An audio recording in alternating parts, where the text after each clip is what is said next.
بتاعت الباك والسكابولا. خدنا اول واحده السوبرا سباينيتس ماسل، خدنا الاكشن بتاعها، خدنا النيرف سبلاي بتاعها. صح؟ ولا صح؟ صح. صح. طيب النمبر بتاعكم قليل ليه؟ العدد بتاعكم قليل ليه؟ فين الليدر؟ فين الليدر؟ ودي الغياب بتاعهم. ودي الغياب بتاعهم مطلعين الاسماء اللي مش موجوده. عشان ده من اول السنه او من اول سكشن دي علامه سيئه جدا جدا. فيري باد. عشان ربع المدرج خالص.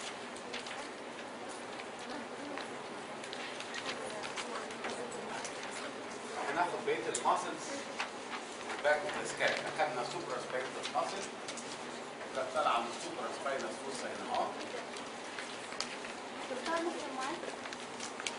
ومش هستعمل مايك خالص. تقدروا الاول هستعمل مايك.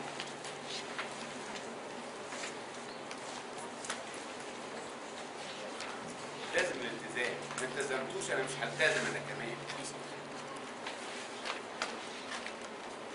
الالتزام دي اول علامه طيبه. الالتزام حضور المحاضره. مش هتحضروا المحاضره انتوا حرين. زي ما بقول لك اسمعي الكلام.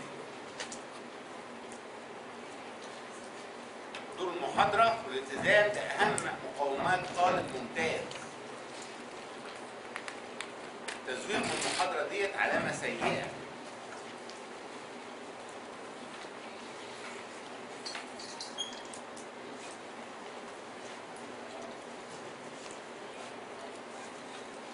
تاني ماسل انفراسباينيتالس ماسل. خارجه من انفراسباينال فوسا وراح هتعمل انسيشن في جريتر tuberosity of the humerus. سوبر سباينيتالس تسقيها عامله انسيشن في جريتر tuberosity of the humerus. تحتها على طول الانفراسباينيتالس ماسل.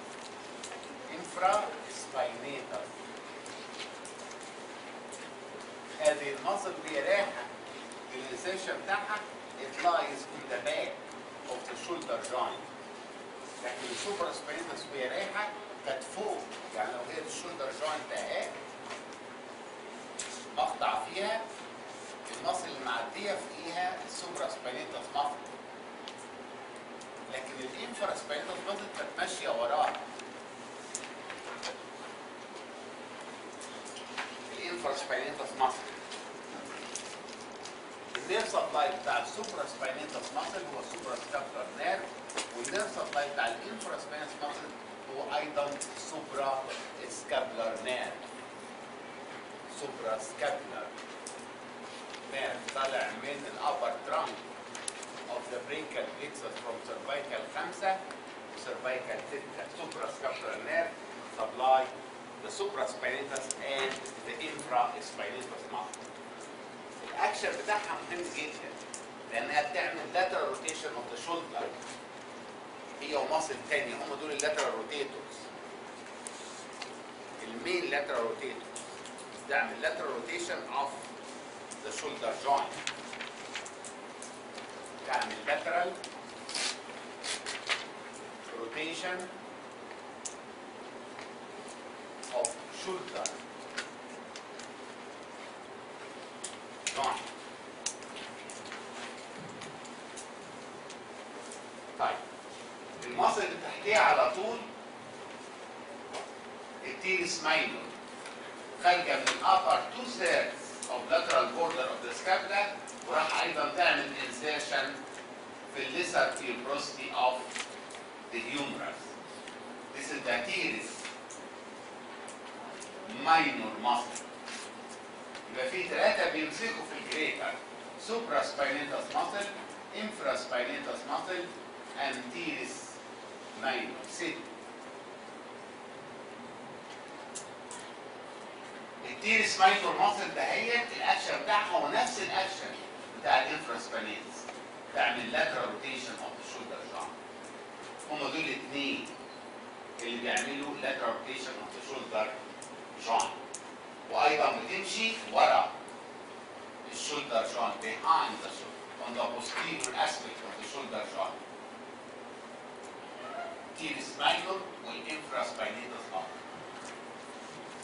النيرف سبلاي بتاع التيرس ماينور اكسيلري نيرف ناخد بعد كده. اكسيلري نيرف طالع من البوستيريور كورد بتاع البريكال ديسكس، ايضا من سيرفايكال 5 وسيرفايكال 6. روت فاليو بتاعته الاكسيلري نيرف سيرفايكال 5 وسيرفايكال 6، وده بيسبلاي ذا تيرس ماينور ماسل. لكن الانفرا سباينيتس والسوبرا سباينيتس كان بيغذيهم السوبرا سكابلر نيرف ايضا فروم سيرفايكال 5 و6، لكن ده طالع من الابر ترانك، لكن ده طالع من البوستيريور كورد اوف ذا بريكال ديسك. لو شفت الشولدر جوينت هبص الاقي ادي الشولدر جوينت ده مقطع فيها على الابر سيرفيس بتاعها سوبرا سباينيتس ماسل، وراها الانفرا سباينيتس ماسل، ووراها ايضا التيرس ماينور ماسل، لكن قدامها كان في سب سكابولاريس ماسل لو فاكرينها. سب سكابولاريس ماسل. هذه الماسل محوطه الشولدر جوينت and supporting the shoulder joint. One of the main actions بتاع هذه الماسل to support the shoulder. The supraspinatus supported upwards. The infraspinatus and T-spinatus supported posteriorly. And the subscapularis muscle supported anteriorly. هذه الماسل دهيت عامله زي الايه؟ عارفين جهاز الضغط لما بتلفوا على الدراع بيسموه الكف. دول بيسموها روتيتور كف.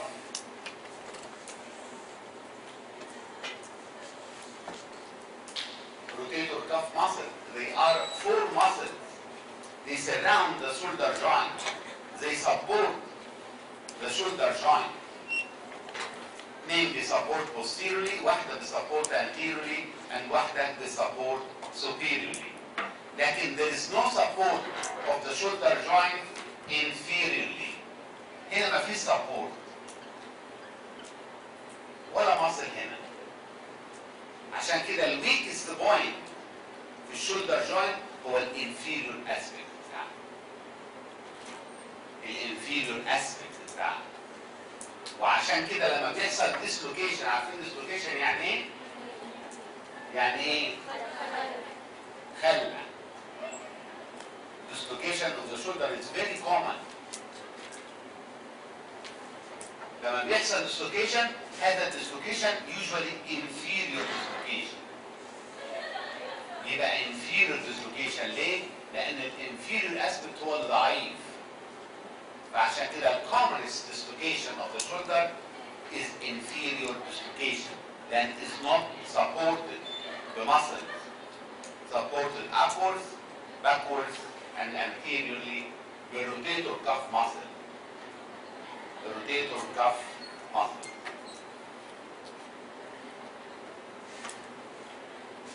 هبص الاقي بقيه المصل اللي على الدورسم اوف ذا سكابلا ماسكه في الدورسم سيرفيس اوف ذا medial border of the scapula. اول واحده جايه من السيرفايكال سباين من فقرات العمود الفقري اللي في الرقبه، ونازله to be inserted into the dorsum of the medial border of the scapula above the level of the spine. وتحتها على طول في مصل ايضا جايه من العمود الفقري، العمود الفقري هنا. لان ده الباك خارج ايضا من جزء من السيرفايكال وجزء من الثوراسيك، وراح تمسك في الميديال بوردر لكن امام السباين. والثالثه ايضا جايه من الثوراسيك فيرتبرا وماسكه في الميديال بوردر لغايه الانفيريور انجل. الاولانيه ده بيسموها ليفيتور سكابيولي، لكن اللي بتيجي اوبزيت السباين بيسموها رومبويدس. رومبويدس ماينور، عشان الثانيه اللي تمسك في بقيه الدورسم ده رومبويدس ميجور. يبقى انا عندي في 3 مصل ماسكه في الدورسم اوف ذا ميديال بوردر اوف ذا سكابولا. ليفيتور سكابولار ماسل كلهم جايين من السيرفايكال، من السباين، سواء من السيرفايكال او ثوراسيك فيرتبرا. ليفيتور سكابولار ماسل الماسل اللي بتمسك اوبوزيت السباين، انت اللي قبل السباين ده اهي، دي الرومبويدس ماينور ماسل، وبقيتها كلها الرومبويدس ميجور ماسل. مش مهم اعرف من انا حته من السباين، مش مهم، لكن اعرف انها طالعه من الفيرتبرال كولون وخلاص نازله على السكابولا. ليفيتور سكابولار ماسل، رومبويدس ماينور ماسل، رومبويدس ميجور ماسل. الليفيتور سكابولار ماسل دهيت تاخد نيرف سبلاي من بليكسس موجوده في السيرفايكال ريجن، بيسموها سيرفايكال بليكسس. انا كنت طالبها في سنه ثالثه. لكن الرومبويدس ماينور والرومبويدس ميجور في نيرف تو رومبويدز او بيسموه الدورسال سكابولار نيرف. ده طالع من سيرفايكال 5، طالع من الروت بتاعت البريكال بليكسس، من سيرفايكال 5.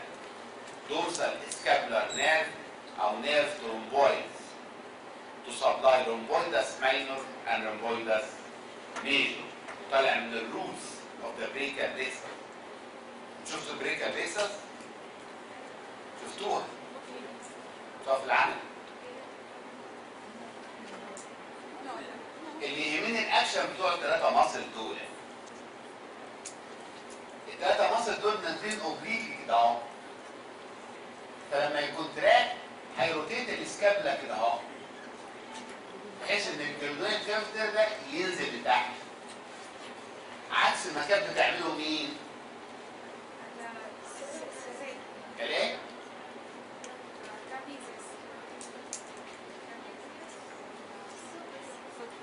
اللي كانت بتعمله مين؟ مين اللي كانت بتعمل بتلاترال روتيت الاسكابلا؟ ها؟ سيرفيتاس انتيريور. ومين تاني؟ كانت معاها مين؟ ترابيزي، اللور فايبرز بتاع الترابيزي.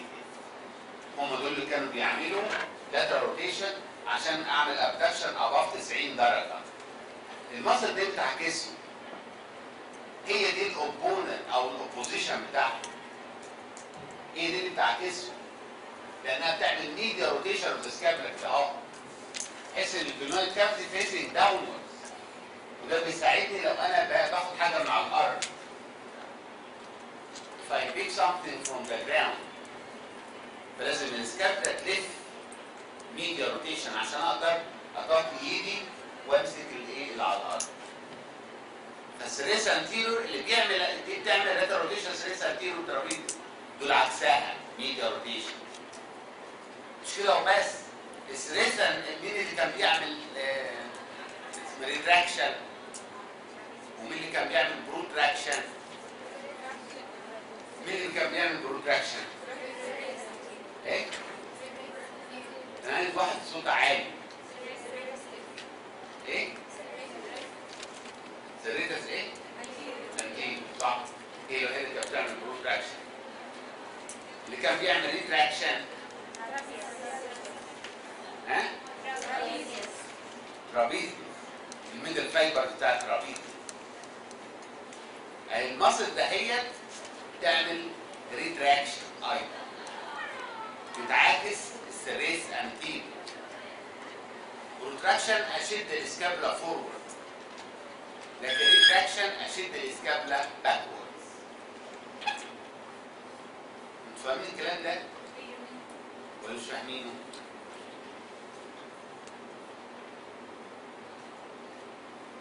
لو مش فاهمينه نكلمه. فلازم اعرف مين بيعمل. يعني انا عندي البروتراكشن كده اهو امامك كده اهو، ده اللي بتعمله سلاسه انتيرو مصر. الريتراكشن تعمله ترابيزيوس ومين والثلاثه دول، فبيعكسوا سلاسه انتيرو. السلاسه انتيرو ايضا والترابيزيوس برفع ايدي اباف 90 درجه، فبتعمل لاترال روتيشن اوف سكابلا كده اهو. الثلاثه مصل ده هم يعملوا ميديا روتيشن كده اهو.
هي البريكال plexus. One of the content of the advent. البريكال plexus دي لازم تعرفوها بالتفصيل وبالتفصيل الممل. Very important. plexus يعني ضفيرة يعني برانشات متشابكة مع بعضها تعمل plexus. وبريكيم اللي هو الارم، فعشان كده سموها بريكال plexus يعني الضفيرة اللي بتغذي الابر هند، ودي ضفيرة عصبية. طيب انتوا تعرفوا السباينال كورد؟ خدتوه في بيولوجي. سباينال كورد النخاع الشوكي خدتوه. لو خدنا سيكشن في النخاع الشوكي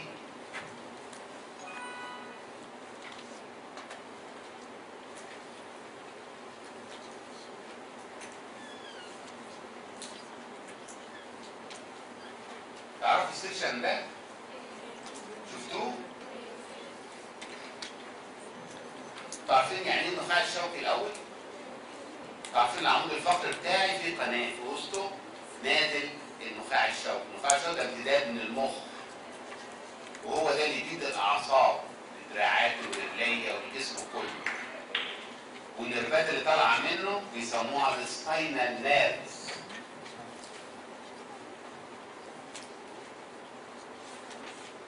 انما النيرفز اللي طالعه من المخ بيسموها كرينيال نيرفز. فالسباينال كورد ده وهو نازل بيدي برانشات عشان تطلع تغذي الماسلز بتاع الجسم كله. النيرف اللي بيطلع من اسمه سباينال نيرف. في السيرفايكال ريجون بيطلع، في الثوراسيك ريجون، في اللامبر ريجون، في الساكرال ريجون بتطلع نيرفين. النيرف ده هو ليه posterior root وانتيريور روت، ويتحدوا مع بعض يعملوا سباينال نيرف. ليه posterior root وانتيريور روت، ويطلع من السباينال كورد يلحموا مع بعض يعملوا السباينال نيرف. هو ده السباينال نيرف اهو من التو روتس دول. وبعد ما بيتكون هذا السباينال نيرف بيتقسم لبرانشين، برانش بوستيريور وبرانش انتيريور. بيسموها دهيت انتيريور برايمري ريماي، وده البوستيريور برايمري ريماي. ريمس يعني فرع. النيرف بيتفرع لفرعين، فرع اللي قدام وفرع اللي ورا. الفرع اللي قدام بيسموه انتيريور برايمري. برايمري يعني لسه طالع من النيرف. الانتيريور برايمري ريماي بتروح تغذي الفرونت بتاع الجسم كله، المصل بتاعت الفرونت. والبوستيريور بتروح للمصل بتاعت الباك تغذيها. فالسباينال نيرف ليه انتيريور برايمري ريمس وليه بوستيريور برايمري ريمس. انتوا فاهمين حاجه؟ اللي بيعمل البلكسس كلها الانتيريور برايمري ريماي اهي. هي اللي بتعمل البلكسس كلها، سواء السيرفايكال بلكسس، سواء البريكال بلكسس، سواء اللامبر بلكسس، سواء السيكرال بلكسس هتاخدوها. كل البلكسس دي من الانتيريور برايمري ريماي اللي طالعه من السباينال نيرفز. تتشابك مع بعضها وتعمل لي بلكسس في منطقه الاكزيلا يسموها البريكيال بلكسس. انتوا فاهمين حاجه؟ طيب نيجي تاني للبريكيال بلكسس.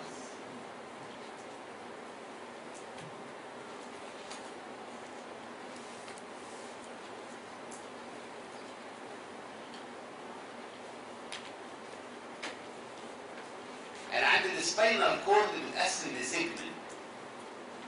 اللي موجود في السيرفايكال ريجون بيسموها سيرفايكال سيجمنت.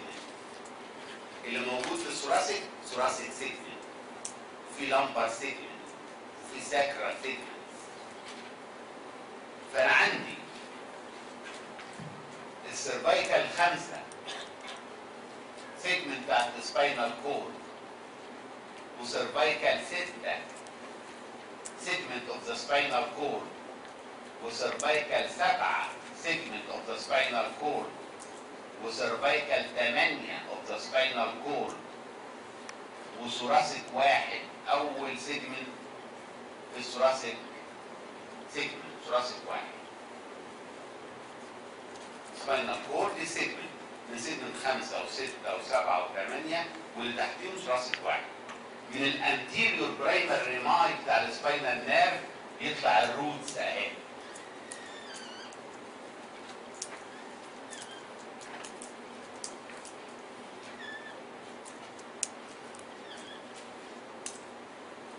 الروتس الجذور. ما هي الروتس بتاعت البريكال بليتزر؟ هي الانتيريور برايمر ريماي اوف سيرفايكال 5 سيرفايكال 6 سيرفايكال 7 سيرفايكال 8 ثوراسيك 1. الانتيريور برايمر ريمس. البوستيريور ريمس اهي بتروح لورا مالناش دعوه بيه.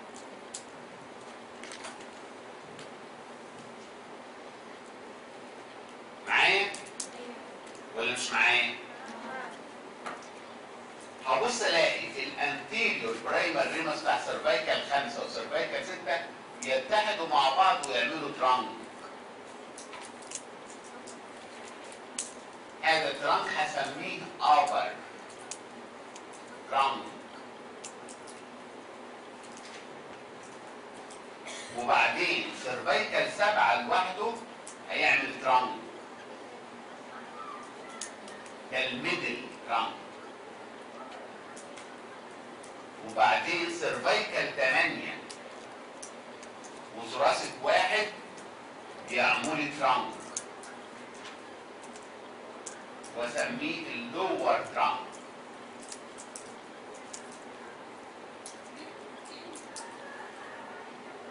يبقى اول مرحله في البريكال بيسس كانت الروت الجذور طالعه منه. سيرفايكال 5 و6 تحت يعملوا ترانك، وده الميدل ترانك لوحده الانتور برايمري بتاع 7 و8 و1 يعملوا لور ترانك. يبقى المرحله الثانيه من الروت الترانكس بتاعت البريكال بيس. يبقى روتس تعمل لي ترانكس اوف ذا بريكال بيس. وترانكس 3 ابر وميدل ولور ترانك. كل ترانك منهم هيتقسم لانتيريور وبوستيريور ديفيجن. ادي انتيريور وادي بوستيريور ديفيجن، وده هيديني انتيريور وبوستيريور ديفيجن، وده ايضا هيديني انتيريور وبوستيريور ديفيجن. يبقى ده انتيريور ديفيجن، ده انتيريور ديفيجن، ده انتيريور ديفيجن، والثلاثه دول كلهم بوستيريور ديفيجن بتاع ترانكس. كل ترانك هيجي انتيريور وبوستيريور ديفيجن، انتيريور وبوستيريور ديفيجن. البوستيريور ديفيجنز ده هيك. يبقى المرحله الثالثه كانت الاولانيه الروتس، بقى ترانكس ان هو ديفيجنز. المرحله الثالثه بتاعت الايه؟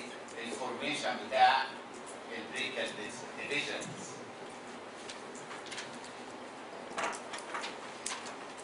الانتيريور ديفيجن بتاع الابر ترانك والانتيريور ديفيجن بتاع الميدل ترانك هيتحدوا مع بعض ويعملوا اللاترال كور اوف ذا بريكال بليكسس. اللاترال كور. الانتيريور ديفيجن بتاع اللور ترانك لوحده هيعمل لي الميديال كور اوف ذا بريكال بليكسس. الثلاثه بوستيريور ديفيجنز كلهم دول هيعملوا البوستيريور كورد اوف ذا بريكال بليكسس. يبقى المرحله الرابعه كوردز. يبقى البريكال بليكسس لما بتتكون بتمر باربع مراحل.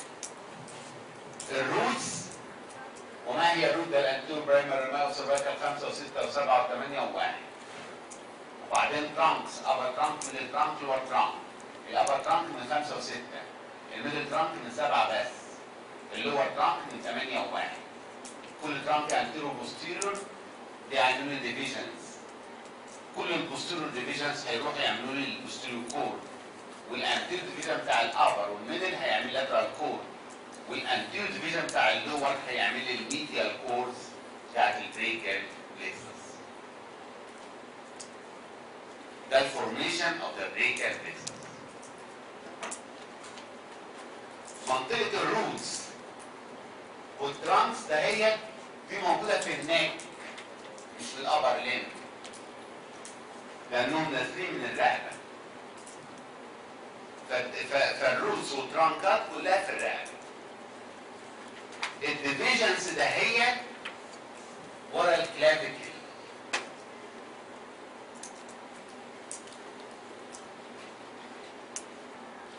الكلافيكل اهي دول نازلين كده اهو.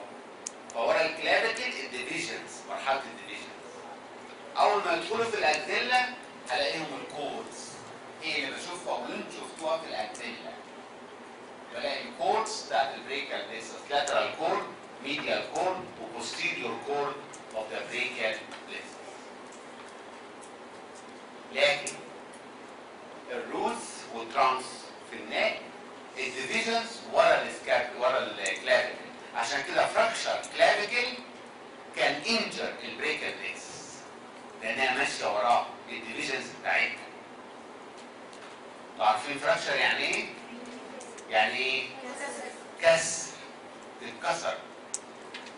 فراكشر كلافيكل كان انجر البريكال بليكسس. ليه؟ لان الديفيجنز وراه.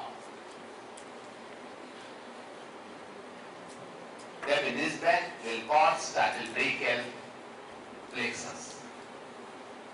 نيجي لاهم نقطه وهي البرانشز بتاعت البريكال بليكسس.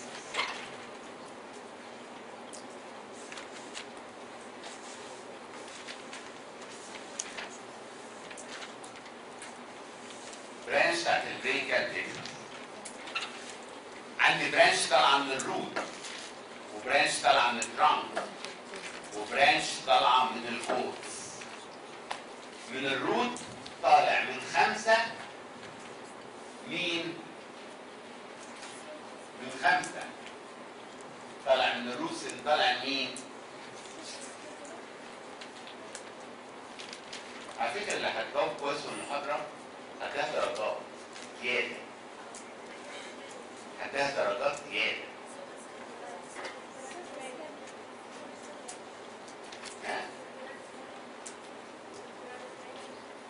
مش هرد عليك، انا مش هرد عليك، انا هسيبك تضميري ودوري اعذبك عشان انت تقولي كلام غلط. قولوا.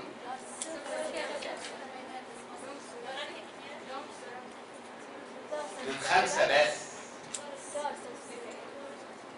ها؟ الدورسال سكابولار نيرف.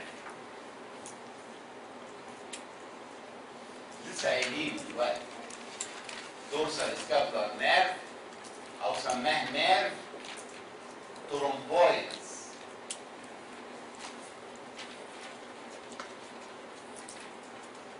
النيرف ترومبويدز اللي بيغذي رومبويدس ماينور وميجور طالع من سيرفيكال خانق، من الروت بتاع سيرفيكال خانق. بيسموه الدورسال سكابولار نيرف او بيسموه نيرف ترومبويدز. لكن السيرفكس انتيرور ماسل او اللونجوس راسك نيرف طلع من سيرفيكال 5 وطلع من سيرفيكال 6 وطلع من سيرفيكال 7 ويعمل لي اللونجوس راسك نيرف او النيرف تو سيرفيسس انتيرور. طالع من 5 و6 و7 وطالع من الروتس اوف ذا بريكال بليكسس. يبقى عندي من الروس طالع برانشين. اللونجس راسك نيرف ده ما يتنسيش ابدا انه طالع من الروت من سيرفيكال 5 و6 و7. والنيرف ترومبويدز طالع من سيرفيكال 5. ومحدش احسن من حد. طالما الروس طلعت برانشين يبقى الترانكس طلع برانشين. ترانك ده يدي برانشين، ادي برانش اهو ودي برانش اهو. البرانش الاولاني ده هو نيرف تو سبكليفيوس عشان يروح يغذي السبكليفيوس ماسل، وبعدين السوبرا سكابولار نيرف. سوبرا سكابولار نيرف ده هو طلع من الابر ترانك، عشان كده طلع من سيرفايكال 5 و6. انتوا عارفين زي ما انتوا رايحين يغذي تو ماسلز اللي هما مين؟ السوبرا والايه؟ والانفراسباينيتس ماسل. لو انا شفت السكابولا اهي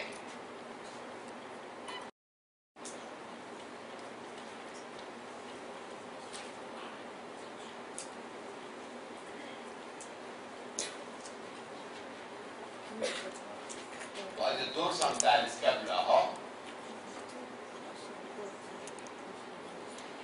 لو انا شلت السباين ده هو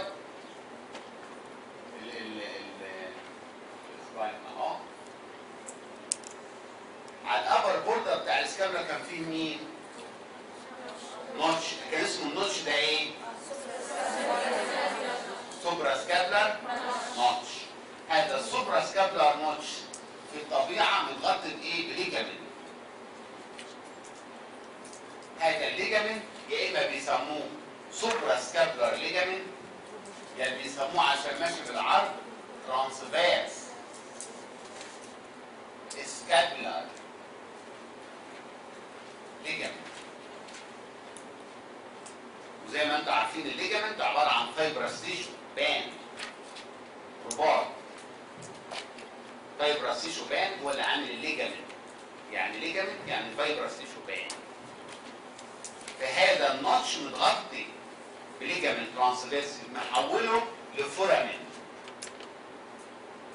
هذا الفورامين ده هو السوبرا سكابولار نيرف، طالع من الابر ترانك ويجي داخل هذا السوبرا سكابولار نيرف تحت الليجامنت، ويجي رايح للسوبرا سباينيتس ماسل مغذيها، ويجي رايح للانفرا سباينيتس ماسل مغذيها. سوبرا سباينيتس والانفرا سباينيتس، وهو داخل انسايد الفورامين تحت الليجامنت لو ذا ترانسفيرس سكابولار ليجامنت، وهو اصلا طالع من الترانك الابر ترانك اوف ذا بريكال بيسس، يعني طالع من سيرفايكال 5 وسيرفايكال 6. ده السوبرا سكابولار نيرف اللي هو برانش من مين؟ من الابر ترانك اوف ذا بريكال بيسس.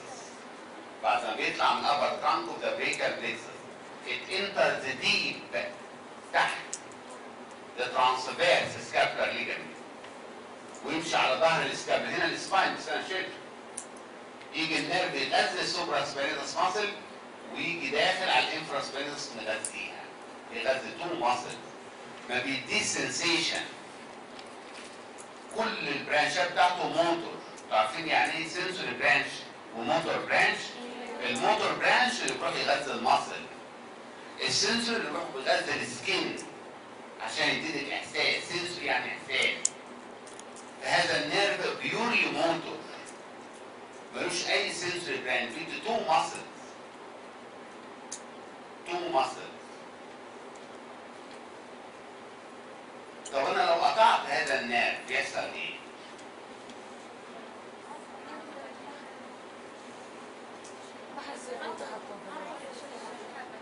انا عايز واحده تقوم تتكلم بصوت عالي اسمعه، مش يتكلم دلوقتي عشان ما اسمعهاش. اتكلم كده وبمنتهى القوه، حتى لو بتتكلم غلط ولا يهمك. قولي بتقول لي ايه عايزاه؟ قولي. ما هو هيحصل بلاسل السوبرا سباينيتس ماسل والانفرا سباينيتس كويس. طب وبعدين يحصل ايه تاني؟ يحصل ايه يعني؟ ما هقدر اتحكم في نفس العضله. ايه؟ ما هقدر اتحكم في نفس العضله. ما هقدر ايه؟ اتحكم فيها في العضله. لا انا عايز كلام قوي. صح انت بتقولي كلام صح، بس انا عايز كلام كبير. صح. بص هي فيسيولوجي كانت ايه؟ loss of initiation initiation of abduction. يعني البيشنت cannot abduct الأبر limb at all. ليه؟ لأن اللي بيعمل initiation من 0 لغاية 20 supraspinatus muscle. فالانيشيتور بتاع الابدكشن supraspinatus راح. فالبيشنت cannot initiate abduction وبالتالي مش هيقدر يكمل الابدكشن. loss of abduction لأنه loss of initiation of abduction من 0 ل 20 دي مهمة جدا. وإيه تاني؟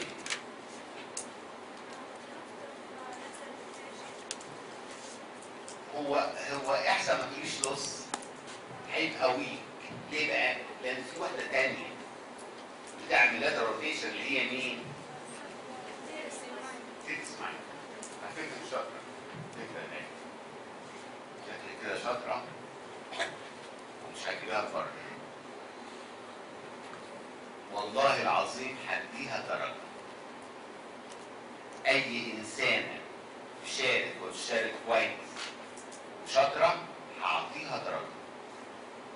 إن شاء الله حتى اديها 100 درجة هديهم لها. لأن لازم كل واحدة تكافئ على المجهود اللي بتبذله. وبعدين انتوا في المحاضرة ما تخافوش من حاجة. لو عايزة تقولي حاجة قولي حتى لو طلعت غلط، إيه يعني لو طلعت غلط؟ إحنا كلنا بنقول غلط. إيه يعني مشكلة يعني؟ اللي عايز يقول ما يهموش خالص، غلط صح ولا يهم، بس المهم ينطق. لأن مجرد انك تنطقي وتتكلمي وتتناقشي العقدة بتاعت اللسان هتتفك.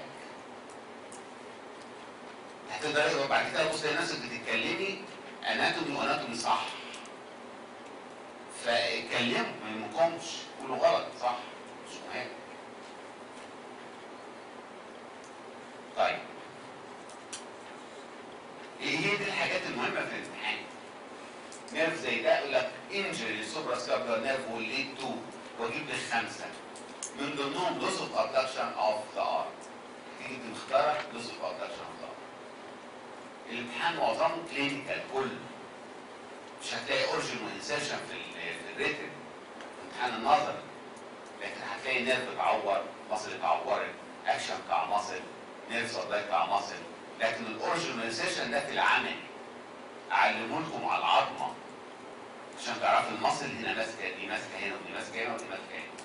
لكن في النظر معظمه اي حاجه كسر في حته، نيرف اتعور، مصل اتعور وهكذا. ده المهم، النقطه الفيري امبورتنت. وانها سوبرا سكابولار نيرف.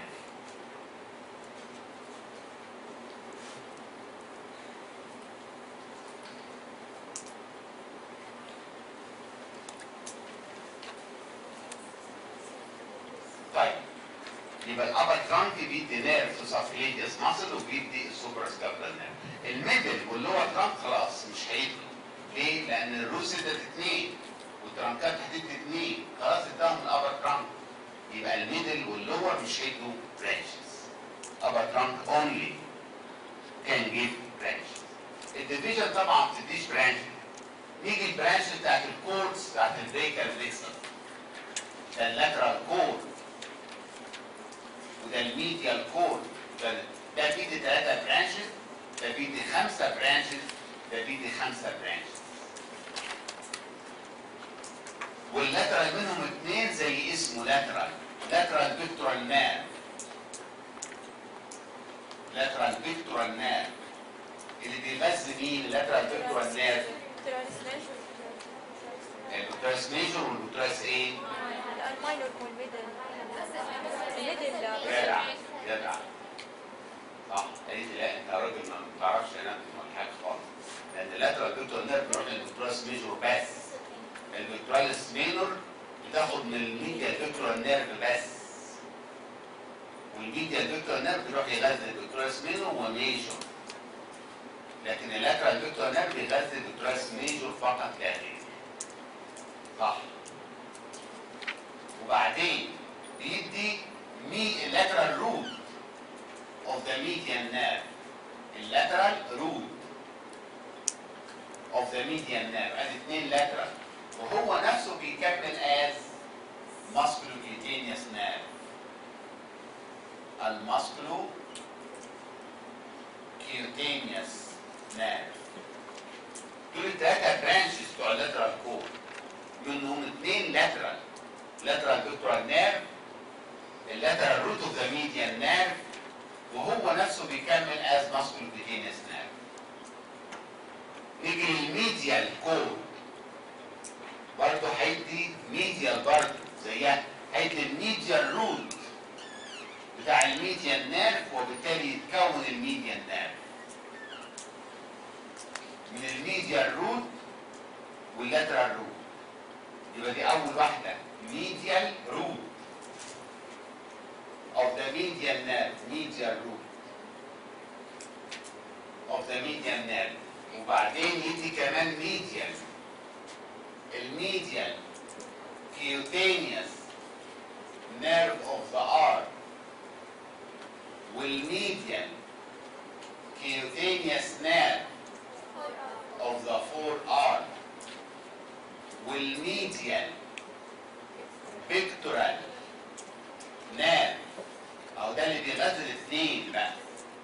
وخمسه واحد مش ميديال خالص، الالنر نيرف. والالنر نيرف هو اللي بيعمل كونتينيويشن بتاع هذا الميديال كور. اكبر واحد فيهم ده الالنر نيرف، وده الميديان نيرف،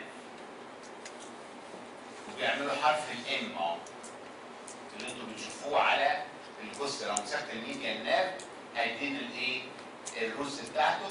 الميديا هتديني الميديال كورد، اللاترال هتديني اللاترال كورد، وتديني الماسكولو كيوتينيوس نيرف، وبالتالي على الجثه بقدر اتعرف وش في وش. يبقى الميديال كورد بيدي خمسه: ميديال بيكتورال نيرف، medial cutaneous nerve of the arm، medial cutaneous nerve of the forearm، والميديال root of the ايه؟ median nerve، والكونتينيوشن بتاع الالنر نيرف. البوستيريور كورد ايضا بيدي خمسه. البوستيريور كورد ايضا بيدي خمسه.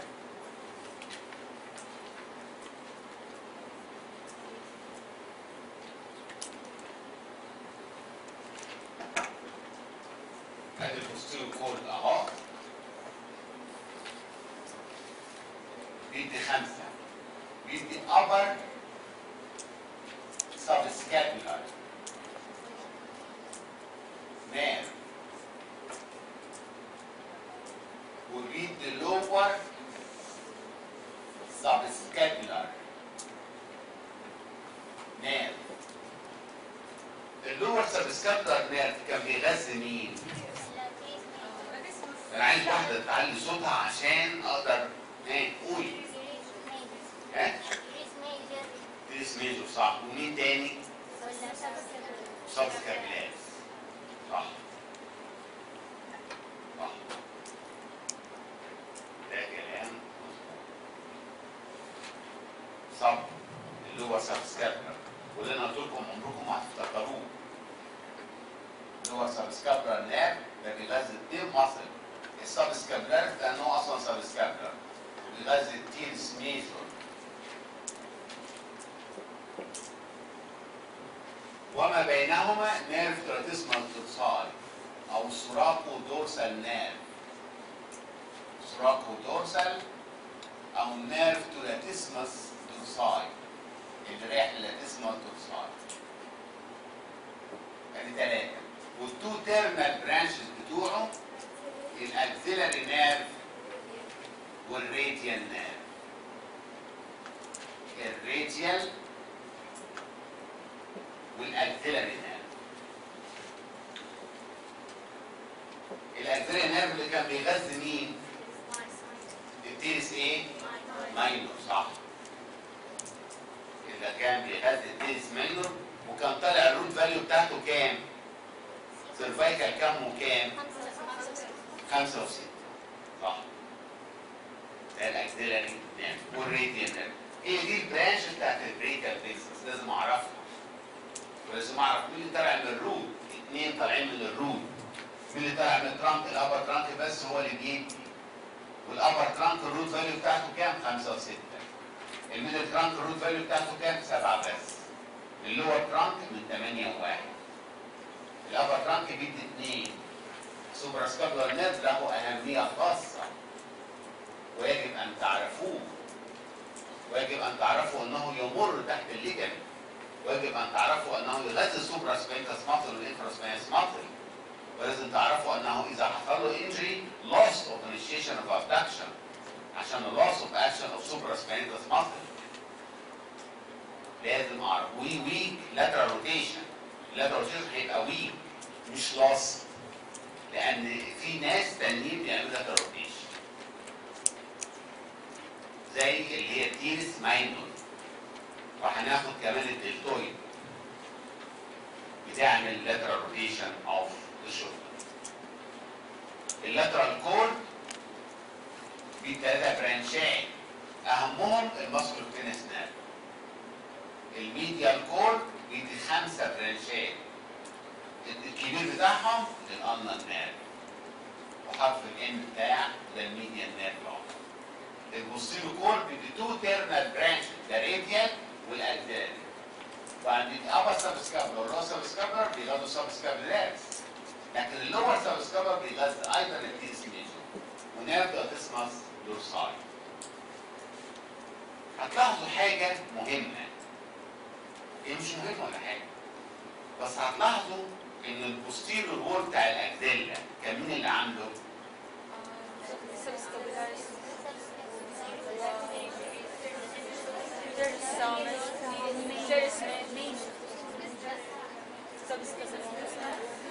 عايز واحد يفهم لي كده بقوه بصوت عالي. السور الكور بتاع السور الوول بتاع الرجل بتاع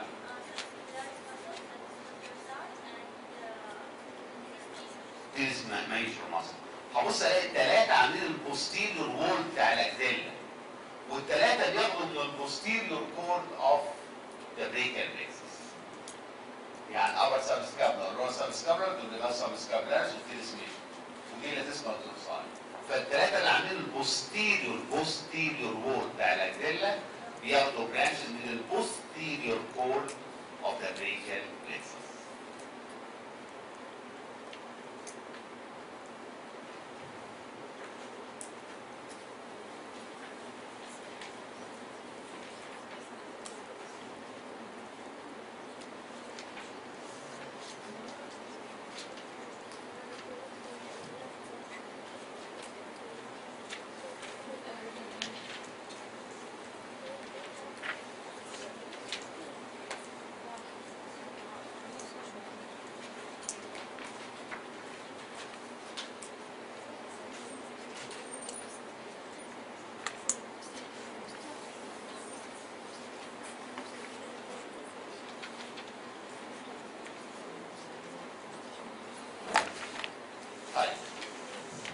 خدنا دلوقتي بريكال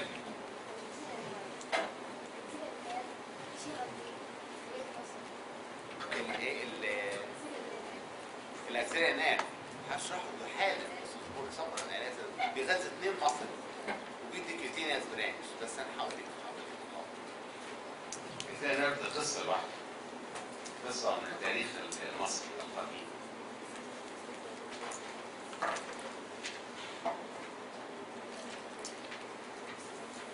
على فكرة انتوا اشطر دفعة، اشطر من الدفعة اللي قبل على فكرة يعني بيضاوية، وفيكم ناس واعدين صراحة وشاطرة، فالدفعة من الدفعة الممتازة صراحة والملتزم على فكرة. انا عمر ما في دفعة ما كانش اللي ورا بيتكلموا ابدا. دلوقتي الدفعة بتاعتهم ما شاء الله اللي ورا كلهم ما بيتكلموش كتير، ملتزمين. جميع الدفعه اللي قبل كده كان كل الصفين اللي ورا دول فريره في الكلام. فانتوا على فكره من الناس الممتعه. اعتقد الى هذه اللحظه الله اعلم بعد شويه هيحصل ايه، لكن هذه اللحظه من احسن الدفع فعلا صراحه. مش عايز احسسكم عصيبه قلم او مصيبه. طيب انا عندي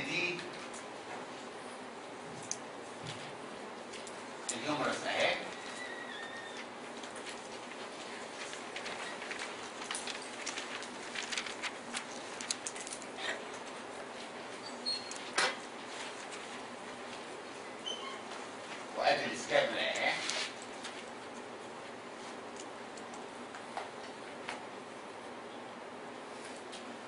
وهنا هو الطاقة اللي جاي الاكروميون اهو. والكلافيكال ارتكليت مع الاكروميون اهو.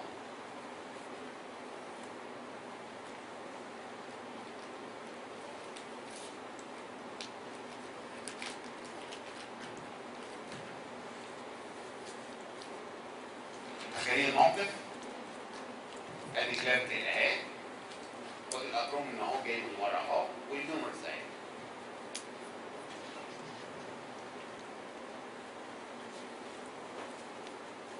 هبص الاقي فيه ماسل طالعه من اللاترال سيرف بتاع الكلافيكال، وطالعه من الاكروميون، وطالعه من الخلف من اللور بوردر بتاع السباين. ما هو لو انا بصيت كده اهوت هلاقي الكلافيكال كده اهو، وارتكليتنج مع الاكروميون كده اهو، والاكروميون كان ورا هو اللي عامل سباين، صح؟ فهبص الاقي المصل طالعه من الكلافيكال، من اللاترال سيرف بتاع الكلافيكال، والمصل طالعه ايضا من الاكروميون،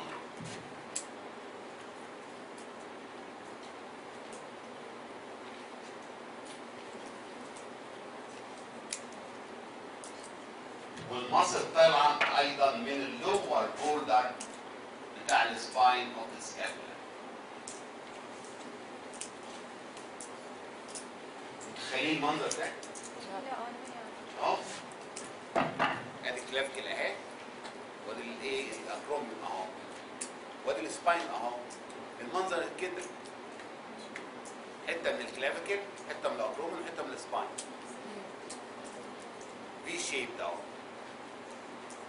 متخيلينها؟ عشان كده مصر طالعه من الكلافيكال، طالعه من الاكروميون، وطالعه من السباين من ورا. لها 3 مناطق. والمصل ديت تيجي نازله كده اهو مثلثه، وتيجي رايحه عامله الانسيرشن بتاعها في الدلتويد تيوبروس كده اهو.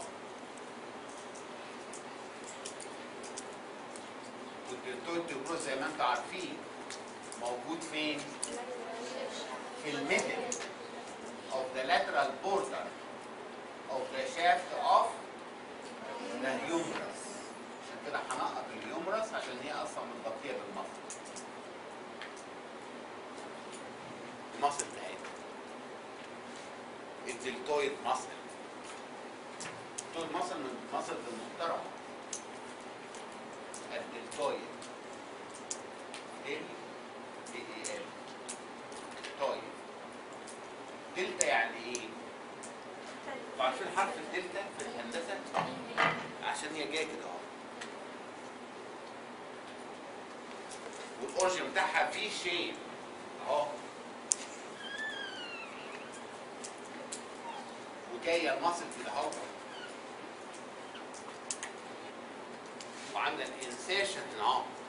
وانتوا شفتوا الدلتويد تيوبروس صح؟ شفتوه على العظمه، وفيري كومن بيتمسك في الامتحان يتعلم على الدلتويد تيوبروس. Identify the structure attached to the colored area. deltoid muscle. deltoid muscle. اللور بوردر بتاع السباين ايضا يتعلم. Identify structure attached to deltoid muscle. صعب ان انا امسك الكلافيكال، لكن لو اتمسك اللاترال صعب، هي صعب لا يمكن. كلافيكال لا، لكن اللور بوردر بتاع الاكروميون واللور بوردر بتاع السباين يتمسك في الامتحان ويتعلم بعلامه. ليه؟ لان واضح مفيش حاجه بتمسك هنا غير الدلتويد، لكن صعب ان انا امسك الايه؟ اللاترال بتاع الكلافيكال. دلتويد ماسل. بس سيد هذه اللي هو في اللور بوردر ايش؟ هنا تمسك في ايش؟ في الاكروميون؟ ايوه هذا. هو الاكروميون هيمسك، ما هو مش في الابر سيرفس بتاعته، هيمسك برضه في اللور بوردر بتاعه. اللي هيمشي مع اللور بوردر بتاع السباين بتاع السكابولا. الدلتويد ماسل. قد ايه؟ تعرفوا تقولي لي خارجه منين الدلتويد ماسل؟ ها؟ خارجه من السباينال كورد وايه؟ وخارجه من السكال. ها؟ والكون الاولانيه غلط اصلا. هي طالعه مش طالعه من السباينال كورد اصلا. ولا طالعه من قول الكلام ما يهمكيش. وزعقي ما يهمكيش ولا يهمك حاجه خالص. لور بوردر اوف مين؟ السباين. الاكروميوم. والكلاب حلو اهو كويس اهو. ما يهمكيش. كلمه غلط صح ولا يهمك؟ مش حاجه عنك. طالبه بتتعلمي تقولي زي ما انت عايزه تقولي. وقولي بصوت عالي بصوت واضح ما يهمكيش خالص. صحيح هزعلك بقى لكن برضه ما يهمكيش. ايه يعني؟ اعمل لك ايه يعني؟ طيب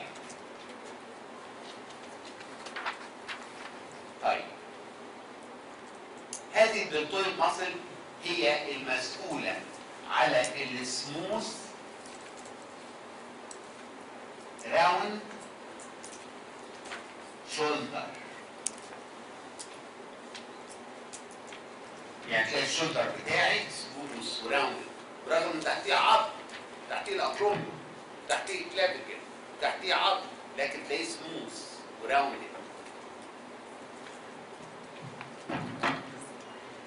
شكوى لا انا شايف انها شكوى لمين؟ يعني مش شكوى مين اصلا؟ لا بس قولي بقى. وفي سمنار النهارده الساعه 12. العب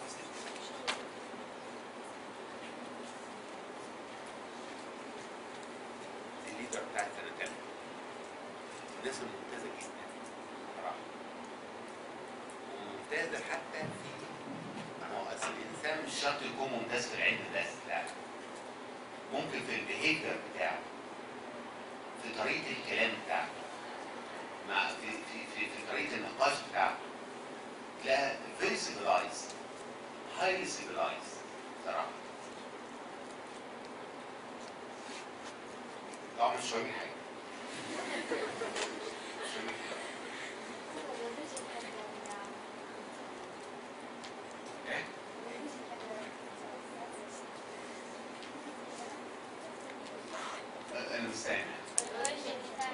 الاوريجن بتاع الكلافيكل الدلتويد، الاوريجن بتاع الدلتويد في شيب from the anterior surface of the lateral third of the clavicle، وبعدين من الاكروميوم تطلع الميدل فايبرز، والبوستيريور فايبر تطلع من اللور border of the spine of the scapula.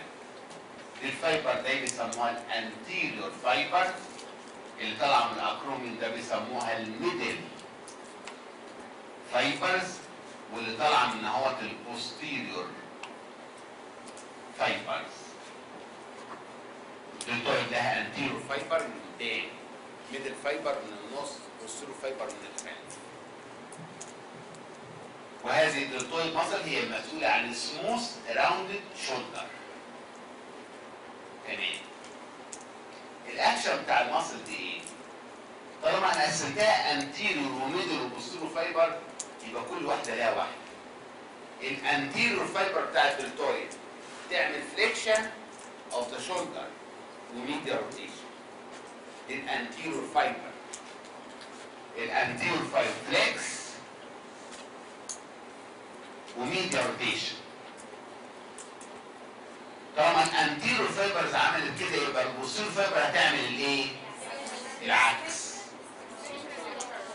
البوستيريور فايبر ده تعمل اكستنشن للشولدر واللاترال روتيشن. عشان كده بقول لكم اللاترال روتيشن بتعمله 3 ماسلز. اللاترال روتيشن بتعمله مين؟ مين ال3 ماسلز؟ ايه؟ اللاترال روتيشن. علي صوتك، علي اي حاجه. تيرس ماينور والانفراسباينيتس والدلتويد بيعمل لاترال روتيشن. عشان كده لما بيحصل باراسيت للانفراسباينيتس ما اقولش لوس اوف لاترال روتيشن، لا، لان في اثنين تانيين.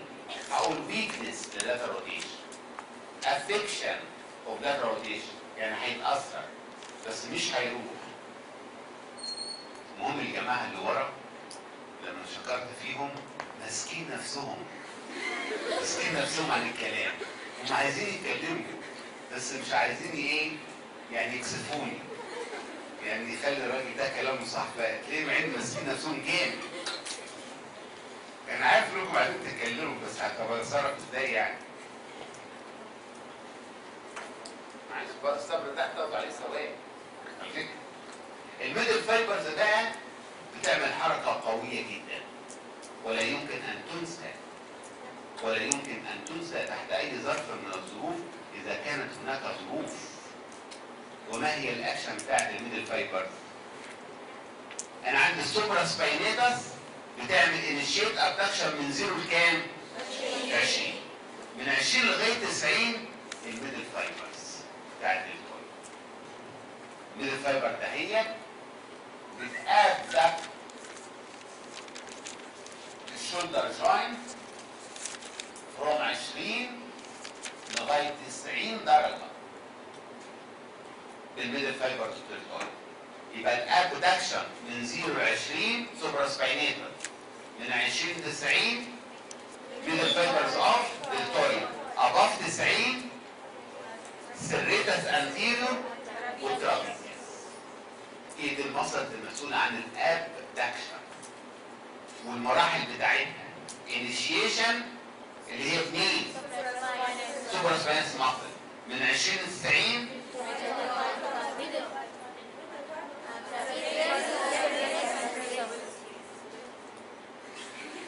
مفيش كده. طيب يبقى دي الاكشن بتاعت الدلتويد ماسل. طيب النيرف سبلاي بتاعها الاكسلري نيرف. يبقى الاكسلري نيرف بيدي كام ماسل؟ 2. بيدي الدلتويد وبيدي مين تاني؟ التيرس ماينور. صح؟ التيرس ماينور ماسل. النيرف سبلاي بتاعها الايه؟ الاكسلري.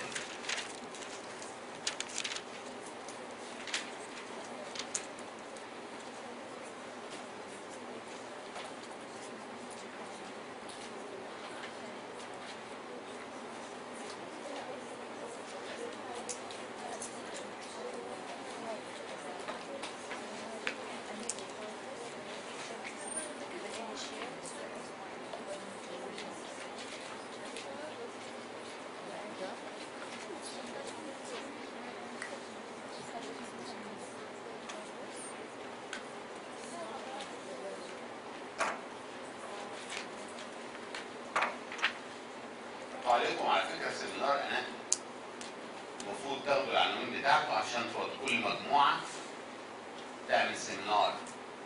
انا هكتب لكم المواضيع واديها لكم للليدر، وكل مجموعه تختار توبيك تعمل سيمينار عليه، وعليه 5 درجات. ده سيمينار اناتومي عليه 5 درجات. هنزل لكم العناوين والحاجات اللي هي موجوده في الفيرست سمستر يعملوها في الفيرست سمستر، واللي في السكند يعملوها في السكند. يعني هتلاقي العناوين اللي هي مثلا في الابر ليم، لور ليم، سورس، كارديو فاسكولار يعملوها في الايه؟ في الفيرست سمستر. في الجي اي تي والحاجات الثانيه السكند سمستر، عشان يبقى كل واحده في ميعادها وتبقى لها قيمتها لما تيجي تشرحيها ونسالك فيها، هتبقى مهمه وتذاكريها كويس وتدخل في الامتحان. انتوا فاهمين حاجه؟ ده السمستر لوحده، ده اسمه ايه؟ السمينار بتاع اناتومي لوحده عليه 5 درجات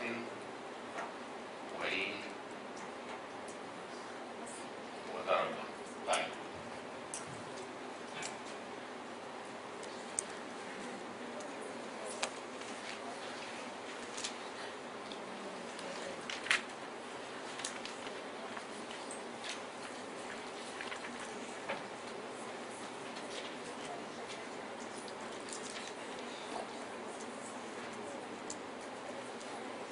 على فكره ما تخافوش من الاناتوم ابدا ابدا، ولا تهتزوا للاناتوم تحت اي ظرف، طز في الاناتوم وهتلاقوا نفسكم درجاتكم زي الفل، لان هتلاقوا في الميدل هتبص لكم كلكم ممتازين، كلكم عندكم معلومات، والامتحان افيلابل لكم، المعلومات اللي في الشرح هنا هي المعلومات اللي هتلاقوها، فما تقلقوش ابدا، هتبدعوا في هذا الماده وهتجيبوا درجات يعني زي زفت، يعني قصدي حلو يعني قصدي حلو يعني تبقى كويسه، فمش عايز حد يخاف من الاناتوم، حتى لو بقى صعوبه من طز يعني، وانا لازم الاقي صعوبه.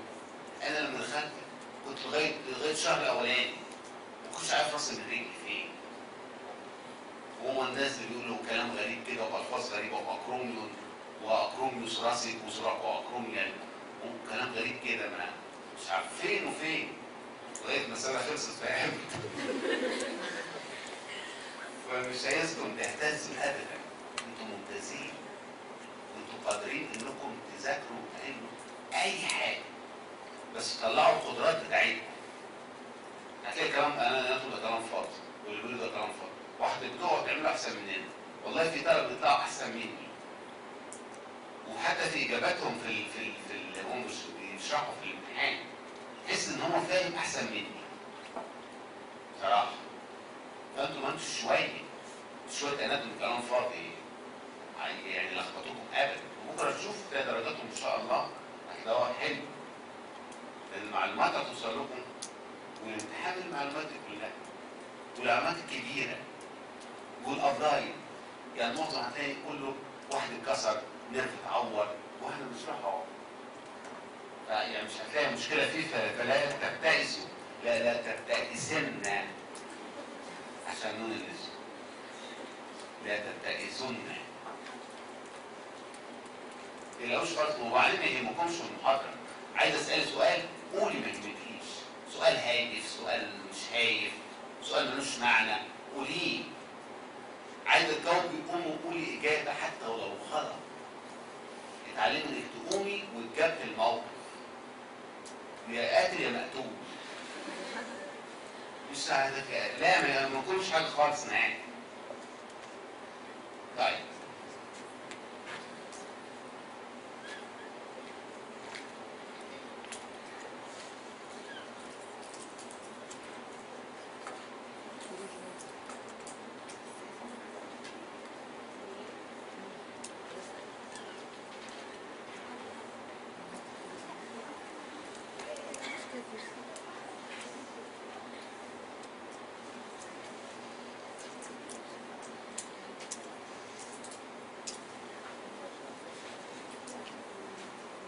لو انا بصيت للموقف ده هو هلاقي فيه فراغ ما بين الماسلز اهو، هذا الفراغ بيسموه quadrangular space intermuscular space ما بين الماسلز. لو انت فرقت الماسلز لو حتى على الجثه هتلاقي التيرس ميجور اهي،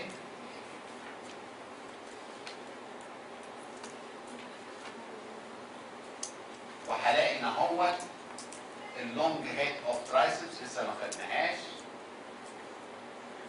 الماسلز في الباك اوف ذا ارم، وهنا هو من فوق السبسكابيولاريس ماسل، وهنا هو الهيومرس نيك اوف ذا هيومرس، وهلاقي ادي السبيس اهو، هذا السبيس بيسمى كوادرانجولار سبيس، كوادرانجولار لانه ليه 4 انجل 4 باوند، شفتوه على الجثه هتلاقوه على الجثه، مش ما يجيش في الامتحان،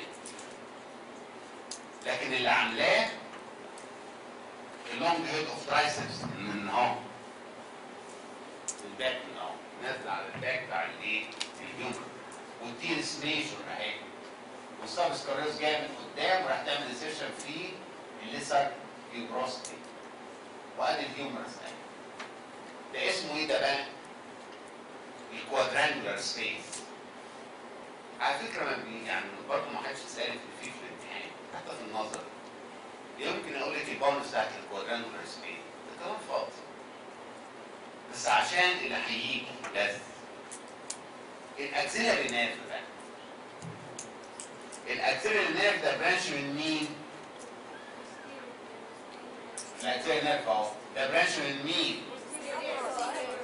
منين؟ من البوستيريور كورد اوف ذا brachial plexus. من سيرفايكال كام؟ سيرفايكال كام؟ 5 و6. لازم اعرفهم غصب عني. ده لازم اعرفه. ان الاكسيلاري نيرف ده برانش من البوستيريور كورد اوف ذا brachial plexus. one of the two terminal branches حتى. طلع من سيرفايكال 5 و6. هذا النيرف بيجي داخل في الكوادرانجولار سبيس اهو. ويجي ماشي ورا السيرجيكال نيك اوف ذا هيومرس. مش احنا قلنا هنا هو السيرجيكال نيك اوف ذا هيومرس؟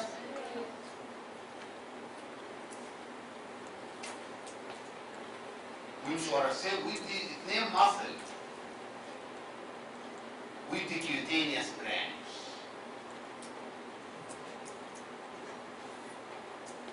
يبقى هذا الاكسيلاري نيرف نمره 1 اول حاجه اعرفها ان طالع من posterior cord of the brachial plexus. اوكي. طالع من سيرفايكال 5 وسيرفايكال 6. تمام. بيدخل في الكوادرانجولار سبيس. وبعدين يمشي posterior وده اهم حته to the surgical neck of the humerus. وبعدين يدي برانش يدي 2 ماسلز احنا قلناهم الدلتويد ماسل والتيرس ماينور ماسل. ويدي 1 كيوتينيوس برانش اللي هو هيسمى الابر lateral cutaneous nerve of the arm. ادي الدلتويد ماسل اهي ادي كتفي اهو.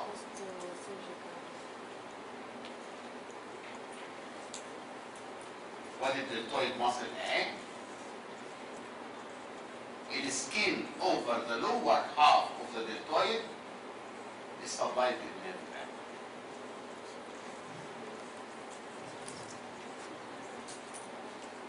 ادي الدلتويد اهي. الحته اللي فوق ماليش دعوه بيه، الحته اللي تحت على الدلتويد السكين ده.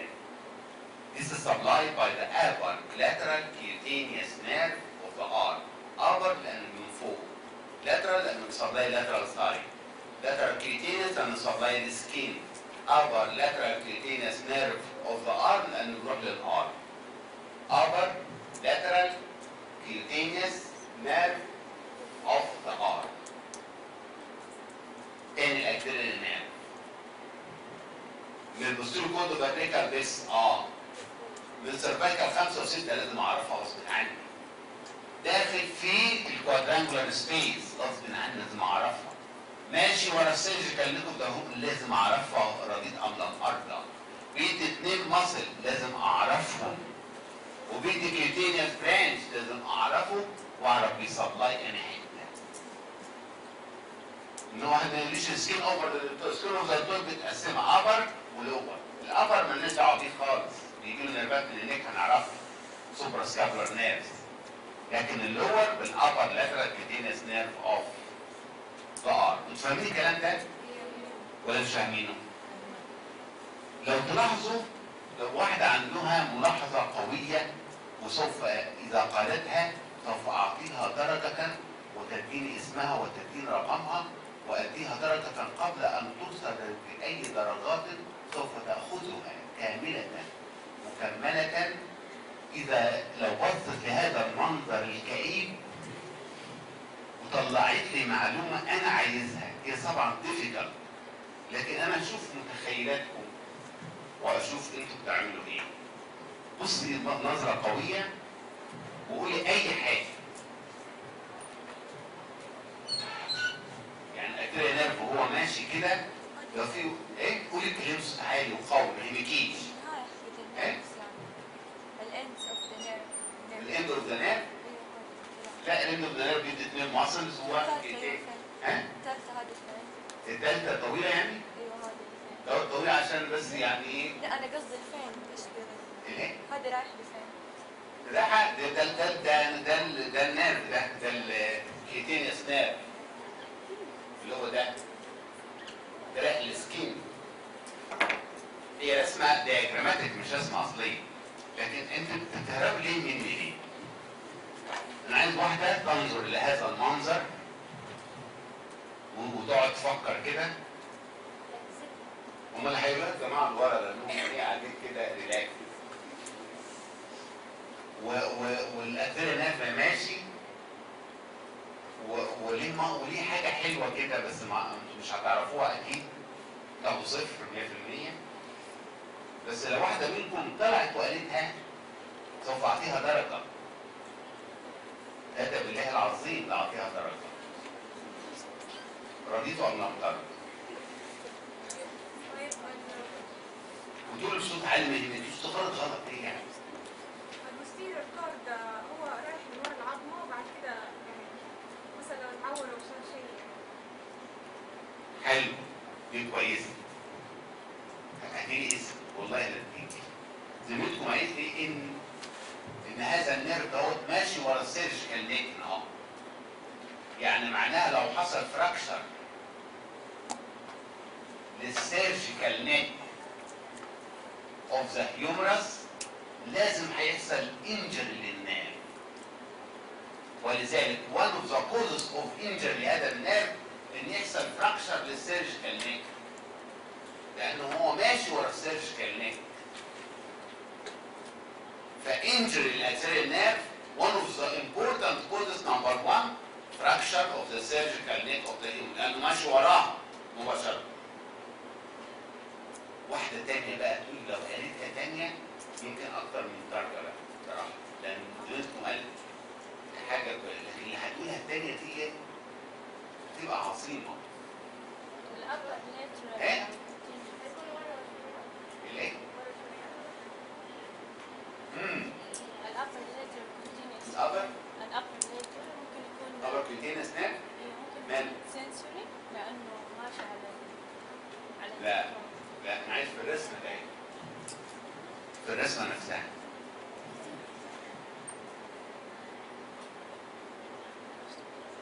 أنت عارفة لو كلمات متقطعة كنت حلقها في الرينة. ممكن الناس يغذي اللوكيس ترايسبس بيغذي الايه؟ اللوكيس ترايسبس. لا ما بيغذيهاش. واللي ده عضله بيغذي 2 مصل بس، الدلتويد وسابسكا واللور والتنس معاك. ايه؟ الايه؟ بص له الكورد بيجي من قدام.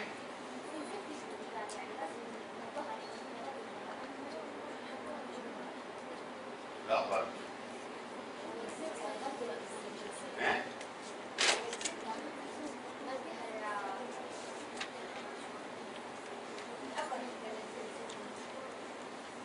لا برضه. قولي بس علي صوتك عشان اسمع.